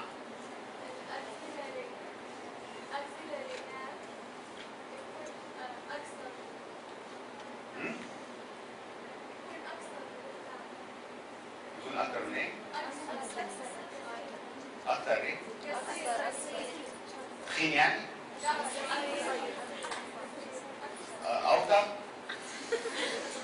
لا قولي اتكلمي لان ممكن الانجليزي تكون صح، بس قولي عشان افهمها. شورت؟ لا انا هقولها بقى عشان ايه انتوا شكلكم كده انا بقول لكم كده انتوا عايزين تضيعوا المحاضره صح؟ مش عايزين تجاوبوا. لو لاحظت ملاحظه قويه هلاقي ان هذا النيرف ماشي اهو. هنا مين؟ شولدر جوينت، وهو ماشي ايه؟ انفيريور للشولدر جوينت تحتها. طب ودي تهمني في ايه؟ مش انتوا خدتوا الشولدر جوينت لما قلت لكم كروس سكشن فيها هنا اوت، والابر هنا اوت موجود مين؟ سوبر سباينير وبوستيريور انفرا سباينيس ودينس ايه؟ مايلر. انتيرور مين؟ سبسكابلاري. قلت لكم مفيش حاجه ايه؟ انفيريور. او ما هو الاكسلاري نيرف. It lies inferior to the shoulder joint. الديسلوكيشن بتاع الشولدر يحصل اكتر ايه؟ inferior. مش هنقول لكم كده؟ تعرفين يعني ايه ديسلوكيشن؟ يعني الراس تسيب مكانه وتيجي نازله لتحت. لما تنزل لتحت هتعور مين؟ وذلك الانتيريور نيرف بيتعور في الفراكشر سيرجيكال ريت اوف ذا هيومرس والانفيريور dislocation of the shoulder. الحته ديت very important ان انا اعرف ان هذا الانتيريور نيرف it lies inferior للشولدر جوينت مباشره. ماشي inferior لا، لان دخل في السبين. لو حصل dislocation للشولدر النيرف ده لازم يتعور. فالنيرف بيتعور في حاجتين: فراكشر سيرجيكال نيك او الانفيريور ديسلوكيشن اوف ذا شولدر يعور الانتيريور نيرف. صح ولا لا؟ انا كلامي صح ولا لا؟ طيب يبقى ده الانجري الانتيريور نيرف. طب لو حصل انجري الانتيريور نيرف ايه يعني؟ دي حاجه. لو حصل انجري الانتيريور نيرف مين اللي هتتعور؟ الدلتويد راح سلامه. التيرس ماينس بالسلامتين. الابر لاترال كيوتينيوس نيرف اوف ذا ارم بثلاث سلامات. ثلاثه راحوا. صح ولا غلط؟ صح. ما هو بيغذي دول.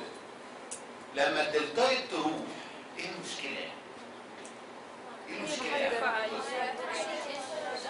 ابص الاقي السموث راوند شولدر لوس. الاقي الشولدر بتاعي ديبريس لان دي كانت لحمه مغطيه شويه عن التاني. فبص الاقي ده ديبريست عن التاني.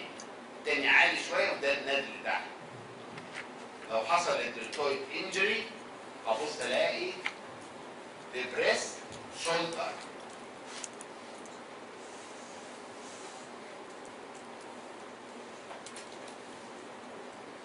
وبعدين لوس السموث راوند شولدر. بدل ما هو ناعم وراوندد كده اهوت خلاص بالسلامه الدلتويد راح. وليه ديبريس شولدر.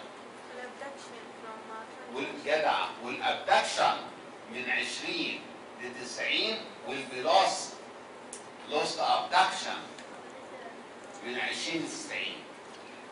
لكن انها بتعمل فليكشن للشولدر ما في 50 واحده بتعمل فليكشن.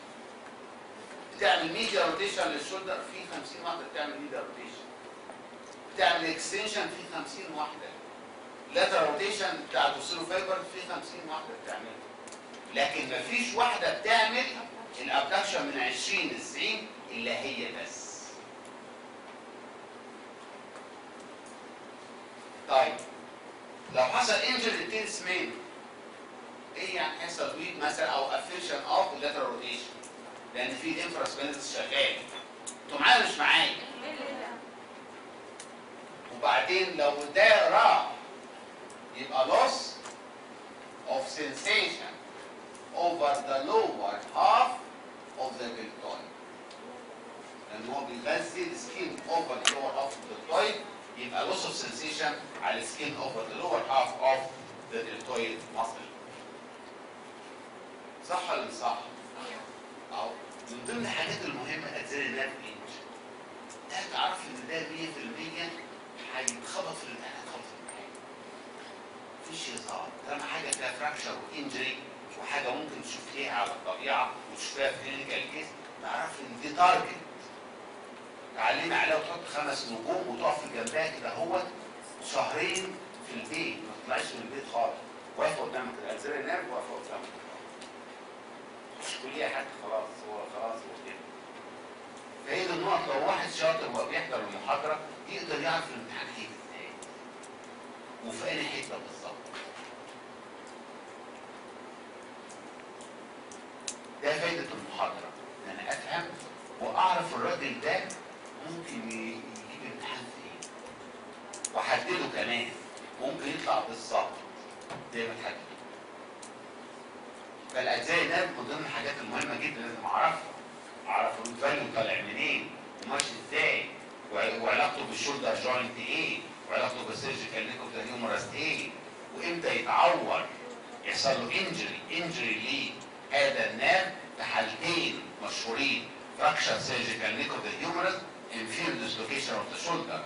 لو حصل له انجري باراسيس اوف ذا دلتويد ماسل. لو حصل باراسيس اوف دلتويد ماسل loss of smooth round shoulder وديبريست شولدر. البريست هيبقى ارقى من التاني. ابدكشن من 20 ل 90 والبلاست. انتوا فاهمين حاجه؟ السنسيشن over the lower half of the deltoid will be lost عشان loss of the upper lateral cutaneous nerve of the arm.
هندخل على الار.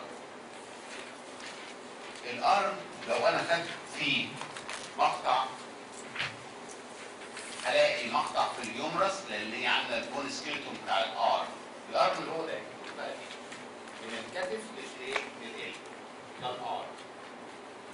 يبقى لو خدت مقطع فيه وهلاقي ادي الار مع اهو. هلاقي فيه 2 6 كده اهوت مقسمين لي هم والعظمه الارم انتو 2 كومبارتمنت. الانتيريور كومبارتمنت او الفليكسور كومبارتمنت والبوستيريور كومبارتمنت او الاكستنسور كومبارتمنت. يعني الارم بالظبط انتيريور كومبارتمنت هي اللي قدام دي الفليكسور، والبوستيريور كومبارتمنت هي اللي ورا دول اكستنسور. بس هما دول الكومبارتمنت. نمسك الفليكسور كومبارتمنت فيها 3 ماسلز. 3 ماسلز. اول واحده طالعه من التب of the coracoid process وراح عامله insertion في الميدل of the medial border of the humerus. والماسل دي اسمها ايه؟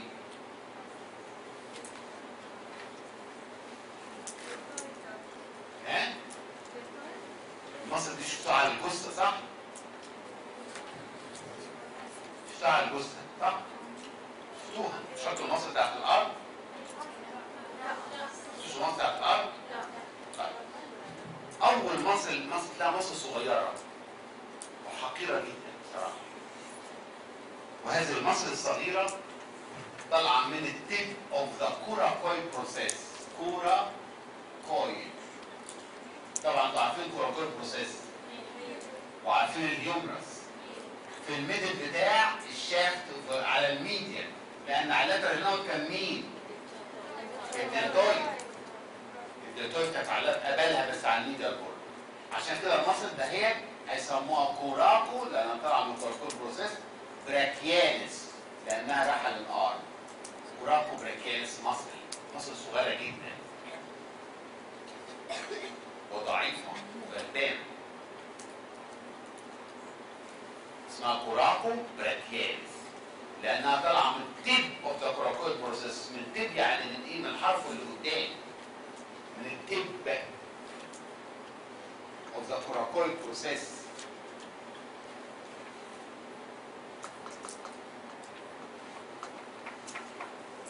تمام؟ تمام ولا مش تمام؟ وراح تعمل انسيشن في الهيومرس في الميدل اوف ذا هيومرس على الميديال سايد. تمام. مسماها كوراكو براكياليس عشان جايه من الكوراكويد. هذه المصل فيها لاند مارك على الجثه لا يمكن لا تنسى ابدا تحت اي ظرف. ولو انا اعمل كده اهوت ودخلت على الجثه كده اهوت ومسكتها كده اهوت هقول لكم مثل ده كوراكو براكياليس مصل رغم ان انا مش شايفها. عشان فيها ها؟ فيها نير. هلا الماسكولوكيوتينيوس نير اللي هو طالع من لاترال كور بيجي يخترقها. وجنان مار تعرفني ان النيرف ده هو الماسكولوكيوتينيوس نيرف اللي بيغذي الانتيرو كومبارتمنت كلها. ده النيرف سبلاي اوف ذا انتيرو كومبارتمنت بيخترقها. يبقى هي دي الكوراكو براكياليس ماسل وده الماسكولوكيوتينيوس نيرف بلا تفاهم. بلا اي تفاهم.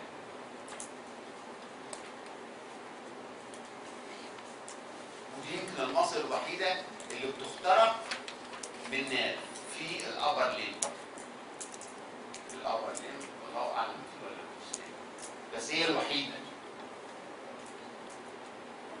لما الاقي مصل كده اهوت ولاقي في نيرف مدخل فيها، ده مصل فيها نيرف وده الكوراكو براكياليس مصل، واللي كان في الامتحان وانا مغمض وطالع برضه وانا مغمض ومروح واخد صفر. مهم ان انا عرفتها. المصل ده هي جايه من قدام الشولدر. اي مصل جايه من قدام الشولدر لازم تعمل فليكشن لمين؟ للشولدر. لانها جايه من هنا اهو لهنا. لما قرب الاثنين من بعض اعمل فليكشن او بس ويك فليكسوس. مش هي دي القويه يعني تعمل فليكشن للشولدر يعني. بس هي زي بعض غلبان. لازم نديها اكشن برضه يعني. حرام يعني برضه. دي الايه؟ كوراكو براكياليس مصل. نيجي المصل الثانيه الكبيره القويه التي لا يمكن ابدا ان تنسى تحت اي ظرف، وهي مين؟ البايسبس. البايسبس براكيال. باي يعني اثنين، مش باي يعني كده. بايسبس. باي يعني اثنين سبس. راس العضله ذات الراسين. براكياليس لانها موجوده في البريكيال اللي هو براكياليس اللي هو الارم. بايسبس العضله ذات الراسين العضديه. عضد يعني البريكيال او براكياليس. هذا المصل له تو راسين. راس خارجه مع الكوراكو براكياليس اهي، وخارجه من نفس المكان معاه، والاثنين ملحمين في بعض في الاورجن بتاعهم. ادي راس. وراس خارجه من فوق الجلينويد تيبروستي وماشيه جوه الجوينت وطالعه لي هنا اهو. ادي الراس الثانيه. والراسين يتحدوا مع بعض ويعملوا لي عضله مغزليه قويه. وهذه العضله المغزليه القويه ده هي تروح للانسيشن بتاعها.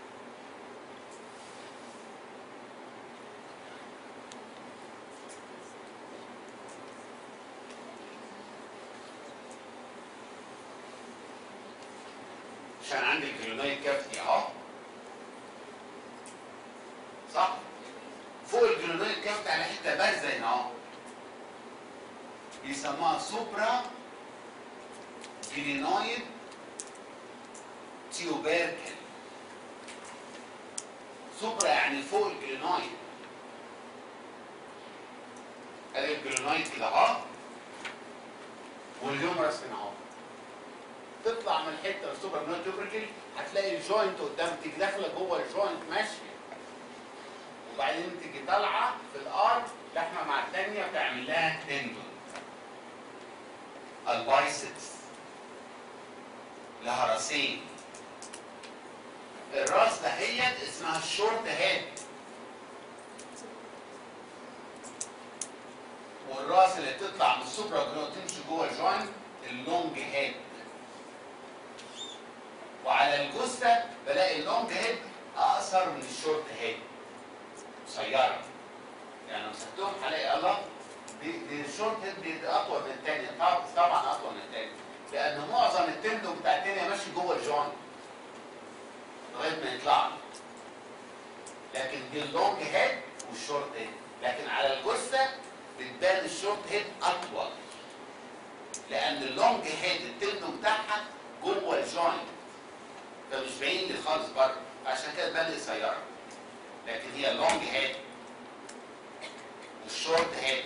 الشورت هيد كاركترستيك طالعه مع كراكو براكيال من التيب اوف ذا كوراكويد بروسيس، وحتى الاثنين هتلاقيهم لاحمين في بعض. لما تمسكي واحده منهم هتوصل للثانيه على طول. شورت هيد اوف بايسبس، اللونج هيد اوف بايسبس. طالعه من التيب اوف ذا كوراكويد بروسيس، طالعه من التيب اوف ذا كوراكويد بروسيس مع الكوراكو براكيال اسمها. واللونج هيد طالعه من السوبرا جلينويد تيوبركل، والسوبرا جلينويد فوق الجلينويد كافيتي، وتيجي ماشيه جوه الشولدر جوينت، وتيجي طالعه من الكبسول وعامله اللونج هيد يرتاحوا ويعملوا تندون. التندون بتاعهم ده بيتقسم حتتين.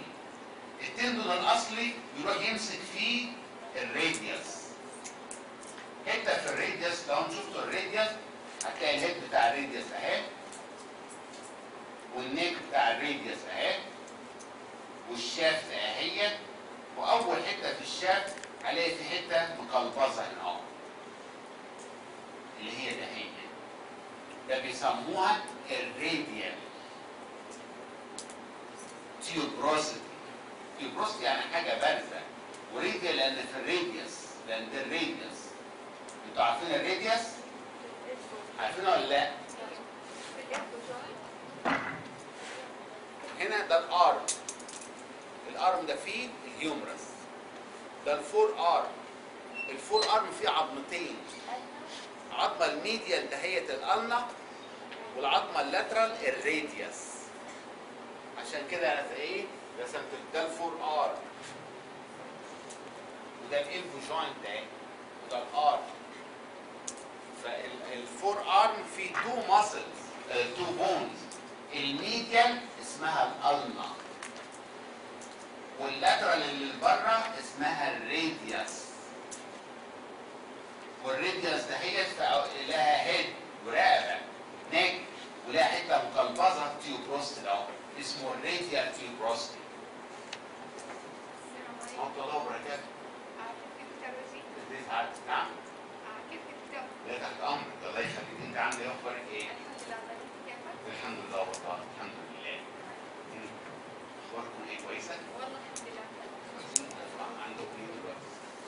والله بنعرف انا خلصت مباراة. خلاص خلاص؟ لا خلصت واحد باقي اثنين. ان شاء الله. ان شاء الله. ان شاء الله. كويس باذن الله ان شاء الله. كويس الحمد لله. ايوه. كويس. ايوه. لا لا لا واحد ان شاء الله. ان شاء الله الله يسلمك. ان شاء الله. ان شاء الله.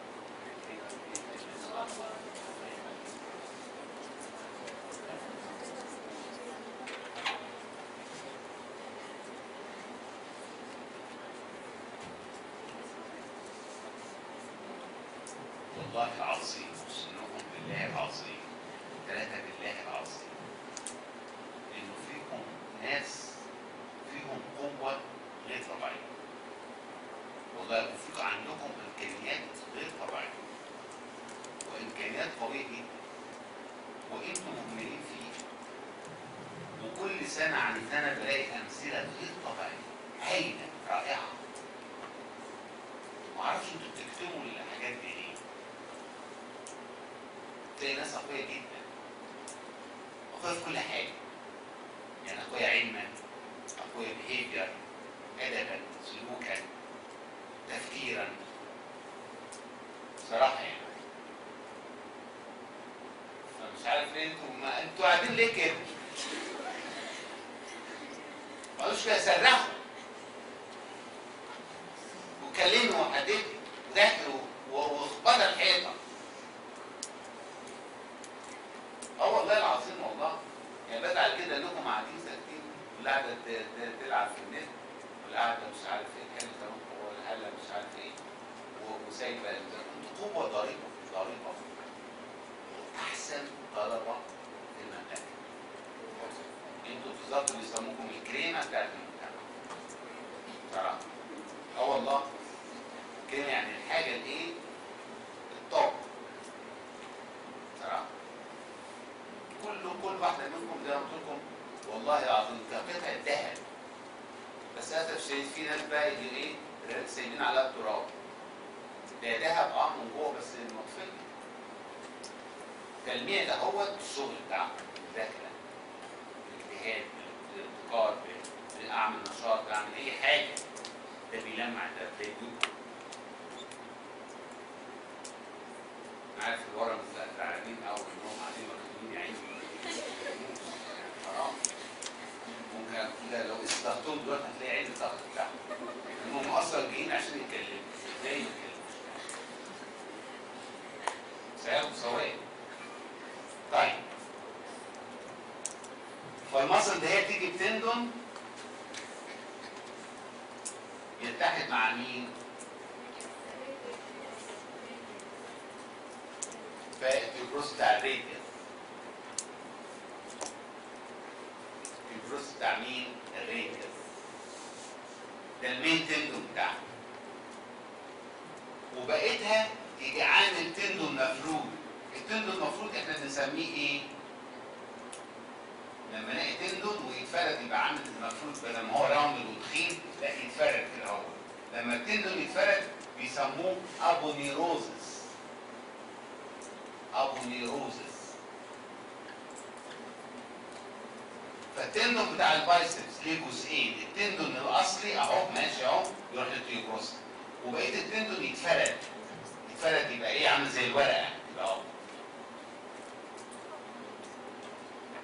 عشان كده بيسموه ابونيروزس. والابونيروز ده طالما طالع من البايسبس بيسموه بايسيبيتال ابونيروزس. هذا البايسيبيتال دهوت يجريح ماسك في الدي فاشيا of the forearm على الميديال سايد of the forearm. يعني التندون اهو يجي جزء من التندون يروح للتيوبروس، والباقي يجي عامل ابونيروز يروح على الدي فاشيا of the forearm ماسك فيه. فالانسيرشن بتاعها اتنين.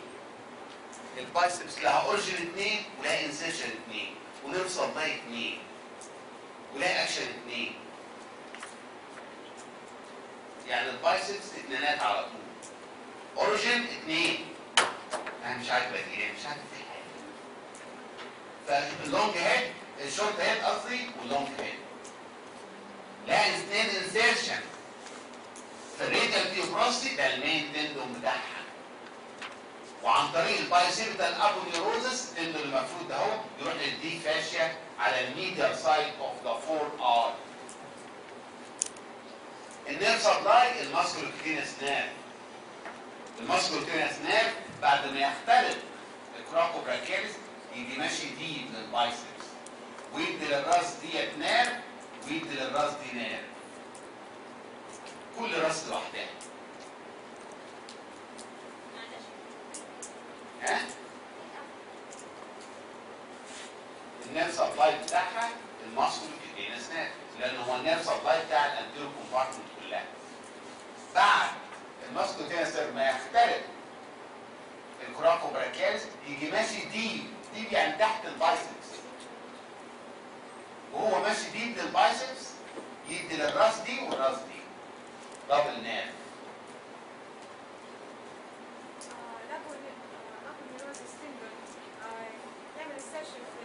في الدي فاشيا. انتوا عارفين انتوا ما تفوتوش الفاشيا صح. انا عندي السكين اهي، لو شلت السكين هلاقي حاجه اسمها الفاشيا. الفاشيا ديت نوعين، سوبرفيشال اللي تحت الجلد على طول، والتانية اللي تحتها الديب، الديب اللي محوطه الماسلز. يبقى السكين سوبرفيشال فاشيا، وتحت السوبرفيشال فاشيا الديب، والديب فاشيا بتبقى سترونج فايبرس تيشو. سترونج فايبرس تيشو، الفاشيا دي عباره عن فايبرس تيشو، والديب فاشيا فيري سترونج لانها محوطه الماسل. بص ايدي اهي، لما بحرك ايدي واحرك كده ما بتلاقيش ماسل طلعت هنا، ماسل طالعه من هنا، ماسل تطلع لي هنا ابدا، لان بتلاقي نفس ايدي هي الكونتور، لان الديب فاشيا محوطاها فمنعاها انها تطلع لقدام ولا يمين ولا ورا. فبتيجي ده هو تروح للديب فاشيا. صح؟ انتوا ما خدتوش الديب فاشيا صح؟ المفروض كنتوا تاخدوا اكتر من كده. ديب فاشيا over the median aspect of the forearm. ده البايسيبيتال ابنيروزس. صح؟ ما قلتوش الفاشيا صح. يبقى الاورجن 2 عشان هي بايسبس، الانسيشن ايضا 2 عشان هي بايسبس، النير سبلاي بتاعها 2 عشان هي بايسبس. بتشتغل على مفصلين، ادي مفصل اهوت الشولدر ومفصل القلب عشان هي ايضا بايسبس. بتشتغل على مفصلين. بتعمل ايه في المفصل ده؟ او بتعمل ايه الاكشن بتاع البايسبس؟ الاكشن بتاع البايسبس من الحاجات المهمه جدا في حياتكم العمليه صراحه، لان انتوا المهنه بتاعتكم بعد ما تتخرجوا ان شاء الله باذن الله هتعتمد اساسا على البايسبس. على البايسبس. البايسبس بتعمل ايه؟ البايسبس لو سمعت كلمه البايسبس لازم على طول مخي يروح انها بتعمل سوباينيشن.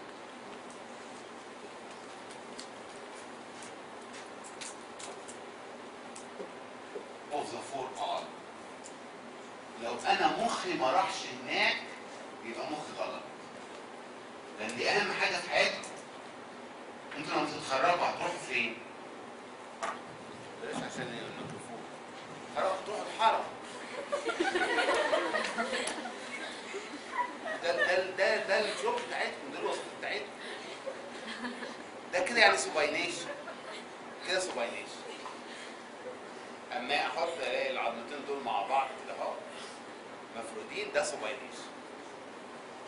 فده المين تاسك بتاعتكم. تلاقي واحد جنب الملك عبد العزيز والتاني جنب والتاني عاملين طابور، فكده الطابور ده ورا بعض كده ايه، فده الليدر معاهم اللي كده وكلهم كده كده. سوباينيشن. مين اللي بيعمل سوباينيشن؟ فتخيلي مهنتك لو مفيش بايسبس ولا مليم حطوا ليه، لا مش هتقدري تعملي كده. وبعدين لو عملت كده محدش هيديك ولا مليم. انت بتهزر بقى، بتضحك بقى، مش شحاته دي. السوباينيشن ده very important. It's meant by the biceps, brachial muscle mainly. And this is important for your career as Shihata syndrome. biceps. فالبايسبس اول ما اسمعها سوباينيشن على طول واحترمها، لان ديت مهنتي المستقبل بيها. طيب فلما عدت قدام الالبو تعمل فليكشن اوف ذا البو، لكن الفليكشن اقل شويه. فليكشن اوف ذا البو يعني تتني الالبو لان انا معديه قدامه تحت اتنين. اللونج هيد معديه على مين؟ على الشولدر كمان. اللونج هيد مش معديه في الجوينت وفوق الهيد بتاع اليوبرس، فمثبته الهيد في مكانها. فاللونج هيد تعمل سبورت. اس سبورت للشولدر جوينت لللونج هيد. والشورت هيد كمان مع اللونج هيد يعملوا فليكشن اوف ذا شولدر.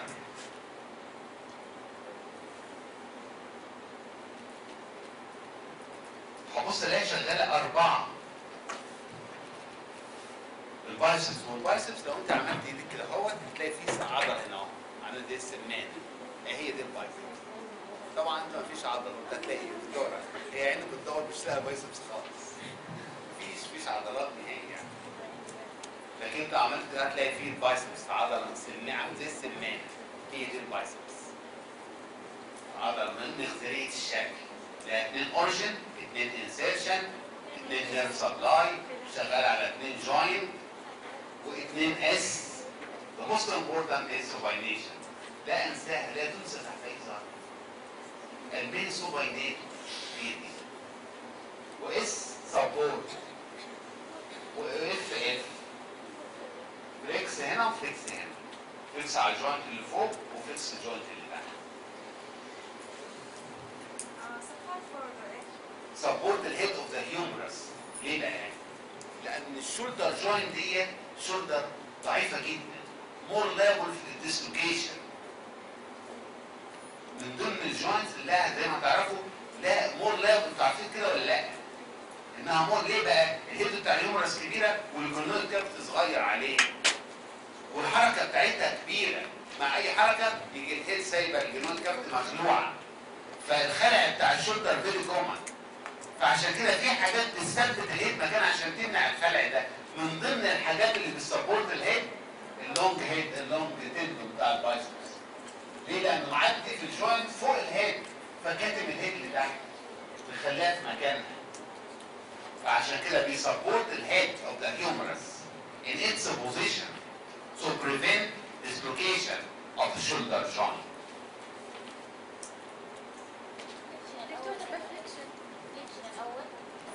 فليكس الشولدر وفليكس القلب. القلب جوينت تعمل لها فليكشن والشولدر.